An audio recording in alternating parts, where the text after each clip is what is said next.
మంచిర్యాల జిల్లా ప్రెస్ క్లబ్లో నిర్వహించిన ప్రెస్ మీట్లో యునైటెడ్ పాస్టర్స్ ఫెలోషిప్ జిల్లా కమిటీ అధ్యక్ష ప్రధాన కార్యదర్శులు ప్రెస్ మీట్ నిర్వహించారు. ఈ సందర్భంగా వారు మాట్లాడుతూ భారతదేశం లౌకిక దేశమని, దేశంలో ఎవరికి నచ్చిన మతాన్ని వారు స్వీకరించే స్వేచ్ఛ ఉంది అని తెలిపారు. కానీ కొన్ని అల్లరి మూకలు చర్చిలపై క్రైస్తవులపై దాడి చేయటాన్ని తీవ్రంగా ఖండిస్తున్నామని అన్నారు.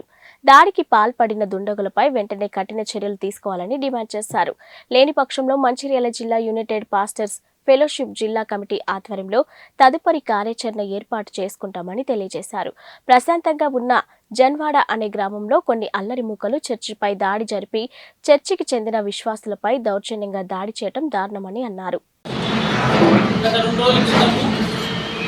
రంగారెడ్డి జిల్లా జన్వాడ గ్రామంలో కొన్ని అల్లరి మూకలు క్రైస్తవ ప్రార్థనా మందిరం మీద మా సహోదరులు క్రైస్తవులు మందిరంలో చర్చిలో ప్రార్థనలు నిర్వహించుకుంటున్నట్లున్న సందర్భంలో కొన్ని అల్లరి మూకలు సుమారుగా 200 మంది వరకు కొన్ని అల్లరి మూకలు ఆ చర్చి మీద దాడి చేసి అమాయకులను గాయపరిచి అక్కడ ఉన్నటువంటి శాంతిపూర్వక వాతావరణాన్ని వాళ్ళు భంగం కలిగించారు. అదేవిధంగా చర్చిలో ప్రార్థన చేసుకున్న వారి మీద దాడి చేసి వారికి గాయాలయ్యే విధంగా చంపడానికి ప్రయత్నం చేశారు.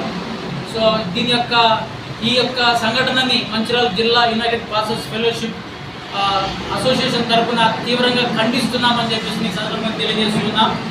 ఈ యొక్క భారతదేశం యొక్క గొప్పతనం ఏంటంటే ఇది ఒక లౌకిక రాజ్యం. భారత రాజ్యాంగంలో రాయబడి ఉంటుంది భారతదేశము సర్వసత్తాక సార్వభౌమ లౌకిక రాజ్యం అని చెప్పేసి మన రాజ్యాంగం తెలియజేస్తున్నది. అన్ని మతాలు ఇక్కడ ఎన్నో సంవత్సరాల నుంచి ప్రతి మతం ఇక్కడ విరాజిల్లుతున్నది.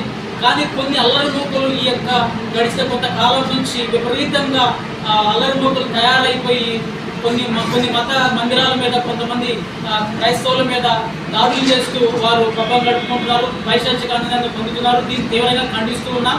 దయచేసి ఈ యొక్క విషయంలో ఇక నుంచి అటువంటి జరగకుండా ప్రభుత్వం వారు కూడా ఖచ్చితమైన చర్యలు తీసుకోవాల్సిందని మేము మనవి చేస్తూ ఉన్నాం.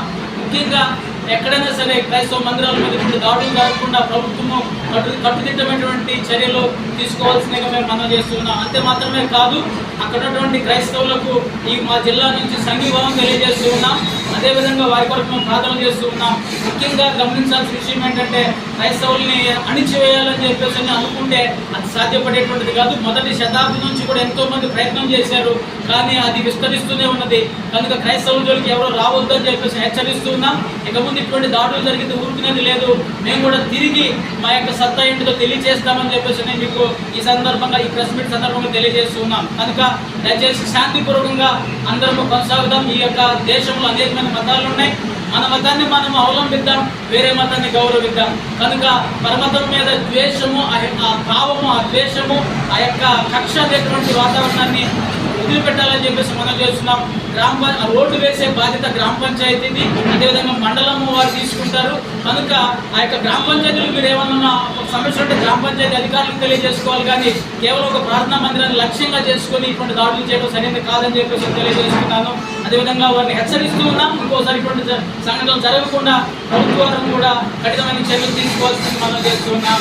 క్రైస్తవుల ఐక్యత నశించాలి, క్రైస్తవుల ఐక్యత వర్ధిల్లాలి, మతోన్మాదులు నశించాలి, క్రైస్తవుల ఐక్యత వర్ధిల్లాలి, మతోన్మాదులు నశించాలి.